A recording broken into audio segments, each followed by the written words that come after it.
Langit bumi hancur, bahkan mungkin tubuh yang fana kita sudah habis, lenyap. Tetapi kasih Tuhan, penyertaan Tuhan ada selamanya buat kita. Berhenti berpikir, buang pemikiran bahwa Allah jauh, Allah terasa jauh. It is the time for morning with the word. Selamat pagi, bergabung kembali di Morning with the Word di YouTube channel saya Mario Marcelo. Dan pagi hari ini kembali saya ajak setiap kita ambil waktu renungkan firman Tuhan sebelum kita pergi kerja, pergi sekolah, sebelum kita aktivitas.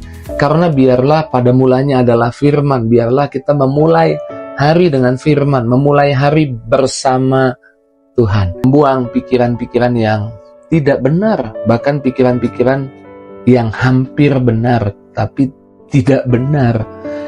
Nah, di pagi hari ini saya mengajak setiap kita membuang pemikiran yang berkata Tuhan rasanya jauh, Tuhan kok kayaknya jauh. Dan pemikiran ini seringkali lahir ketika kita hadapi masalah, ketika kita menghadapi tantangan, ketika ada urusan yang belum selesai, ketika sepertinya kok tantangan gak beres-beres.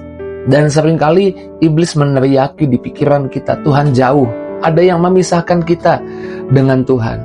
Nah, kadang-kadang kita perlu bisa membedakan, bukan hanya antara yang benar dan salah, tapi kita harus bisa membedakan antara yang benar dan hampir-hampir benar. Hampir-hampir benar itu bukan benar, itu salah. Yang hampir-hampir benar seringkali kita berdoa seperti ini, hampir-hampir benar, terlihat, terdengar kudus. Tuhan, curahkan rohmu, kirim bantuanmu. Itu terdengar suci kudus. Tetapi Tuhan sudah mencurahkan rohnya. Bahkan Yesus sudah membayar harga pertolongan sampai mati di atas kayu salib. Tuhan sudah melakukan semuanya buat kita melalui Yesus. Bahkan waktu Yesus lahir namanya disebut Immanuel. Allah menyertai kita. Penyertaannya sudah ada buat kita. Ketika Yesus datang, sudah selesai, sudah berakhir. Pemisah antara Allah dan manusia.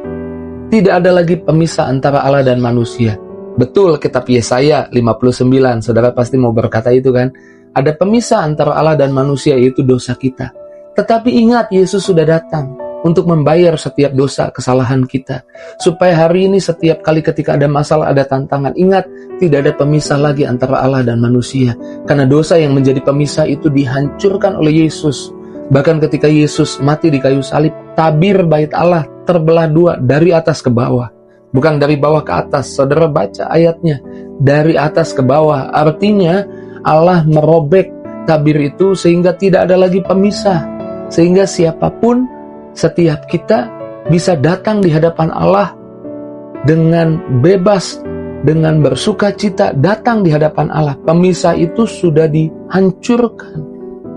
Ketika kita lahir baru, tidak ada lagi pemisah. Ketika kita percaya Yesus, tidak ada lagi pemisah. Lain ceritanya, kalau saudara belum menerima Yesus, belum lahir baru. Karena saya mengajak setiap kita yang dengar Morning with the Word, yang mungkin belum lahir baru, terima Yesus sebagai Tuhan Juru Selamatmu. Dia yang menghancurkan tembok pemisah antara Allah dan manusia. Ketika ada masalah, jangan berpikir Tuhan jauh. Ketika ada masalah, jangan berpikir ada pemisah antara Allah dan manusia. Jangan berpikir saya terpisah jauh dari Allah. Makanya ada masalah, ada tantangan. Ketika ada masalah, ingat Mazmur 46 ayat 2. Allah itu bagi kita tempat perlindungan dan kekuatan. Sebagai penolong dalam kesesakan, sangat terbukti. Percayalah, Allah hadir di tengah kesulitan kita, hadir di tengah urusan yang belum beres, dan Dia sebagai penolong yang sangat terbukti di masa sulit akan membuktikan pertolongannya buat kita. Saya suka di Matius 28 ayat 20. Di kalimat terakhir dikatakan, dan ketahuilah, aku menyertai kamu senantiasa sampai kepada akhir zaman. Ayat ini sangat jelas dan tidak mungkin disalahartikan. Aku menyertai kamu senantiasa sampai akhir zaman. Teks lain berkata sampai zaman berlalu. Teks lain berkata aku mengasihimu sampai kekekalan. Langit bumi hancur, bahkan mungkin tubuh yang fana kita sudah habis, lenyap. Tetapi kasih Tuhan, penyertaan Tuhan ada selamanya buat kita.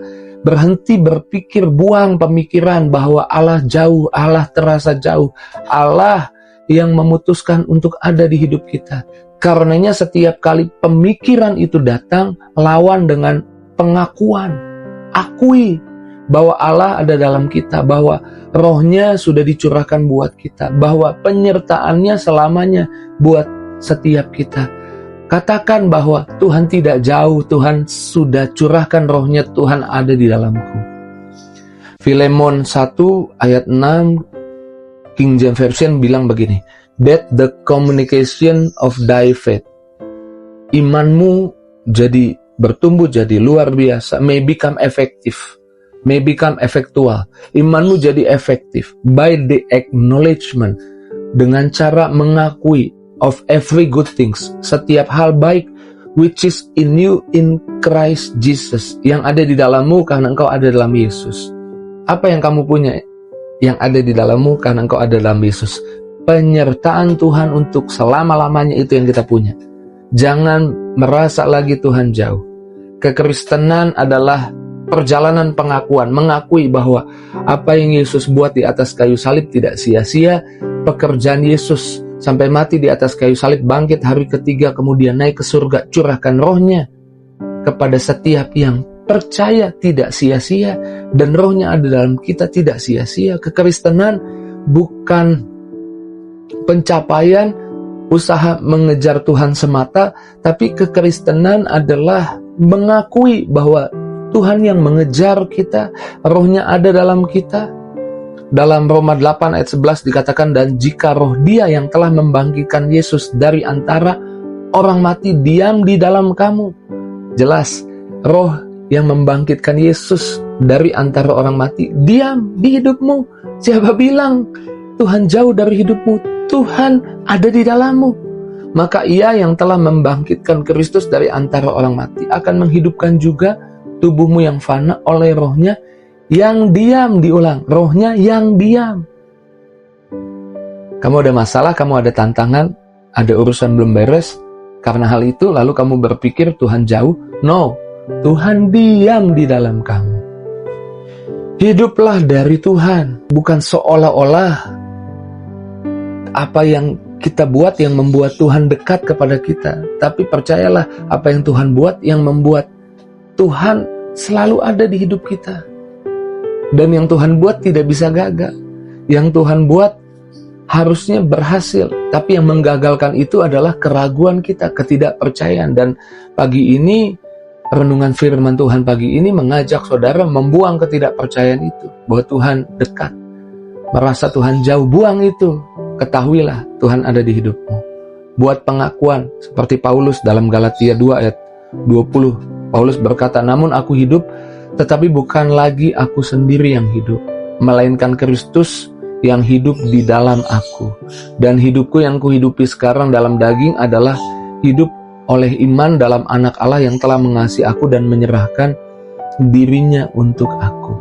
Hidup dari Tuhan, kekuatannya dari Tuhan, kemampuannya dari Tuhan. Hidup bukan pakai pemikiran sendiri, kekuatan sendiri. Pakai pemikiran Tuhan. Kalau pakai pemikiran sendiri, rasanya Tuhan jauh. Pakai perasaan sendiri, rasanya Tuhan jauh. Tapi pakai firman Tuhan, hidup dari Tuhan, hidup dari janji Tuhan. Oh iya, perasaanku salah, Tuhan diam di dalam aku, Tuhan ada bersamaku. Walau aku belum lihat jawaban, belum lihat jalan keluar, belum lihat masalah beres, tapi aku percaya waktunya datang bersama Tuhan. Aku akan lihat jawaban doa. Sementara lewat proses ini, rohnya bahkan membentuk aku jadi lebih indah, mengajar aku, membimbing aku. Amin. Jangan lagi berpikir Tuhan jauh. Saya tahu ada masalah belum beres, ada urusan belum selesai, ada tantangan masih terjadi di hidup kita. Tapi bukan berarti Tuhan jauh. Tuhan diam di dalam kamu. Saya ulang, Tuhan rohnya ada di dalam kamu. Tuhan dekat denganmu. Tuhan bukan jauh darimu. Tuhan rohnya menyertaimu. Bahkan sampai tubuh yang fana mungkin habis lenyap, tapi kasihnya, penyertaannya kekal selama-lamanya. mengucap syukur pagi ini Tuhan kembali ingatkan untuk kita tidak terjebak di perasaan yang salah. Mari datang doa. Terima kasih Tuhan buat firman-Mu, buat perkataan-Mu. Mari ikuti doa saya sama-sama, katakan, dalam nama Tuhan Yesus, aku bertobat dari pemikiran yang salah. Aku bertobat, aku mau membuang pemikiran setiap kali ada masalah, ada tantangan, rasanya Tuhan jauh. Tuhan tidak jauh, Tuhan sudah diam di dalam aku oleh karena pengorbanan Yesus di kayu salib. Darahnya tercurah tidak sia-sia, rohnya ada di dalamku. Di dalam nama Yesus, aku percaya. Bahkan di tengah masa sulit aku doa bersama roh Tuhan, Tuhan jawab doaku. Aku berdoa. Naikkan doamu sejenak, datang di hadapan Tuhan. Hamba doa buat setiap pribadi yang menyaksikan Morning with the Word, dilawat Tuhan, dijamah Tuhan, diberkati oleh Tuhan. Dalam nama Yesus, yang sakit disembuhkan, yang lemah dikuatkan, yang susah dihibur, satu persatu. Tidak ada yang terlewat dalam kasih Tuhan, dalam berkat Tuhan. Dalam nama Yesus kami doa, haleluya. Sama-sama katakan, amin. Puji Tuhan. Tuhan tidak jauh, bahkan rohnya ada di dalamku. Tuhan tidak jauh, kuasanya ada di dalamku. Apapun yang jadi responmu, tulis di kolom komentar. Responi apa yang jadi perkataan Tuhan. Perkatakan di mulutmu buat pengakuan apa yang jadi pengakuanmu, apa yang jadi responmu, tulis di kolom komentar. Biar kita boleh berbagi sukacita kepada teman-teman lain yang menyaksikan juga Morning with the Word. Bagikan kepada teman, sahabat, keluargamu mungkin yang di tengah masalah. Mereka berpikir Tuhan jauh, ada pemisah, Tuhan jauh, supaya mereka juga ditolong, mereka juga dikuatkan. Terus maju dalam Tuhan, Tuhan berkati setiap kita. See you!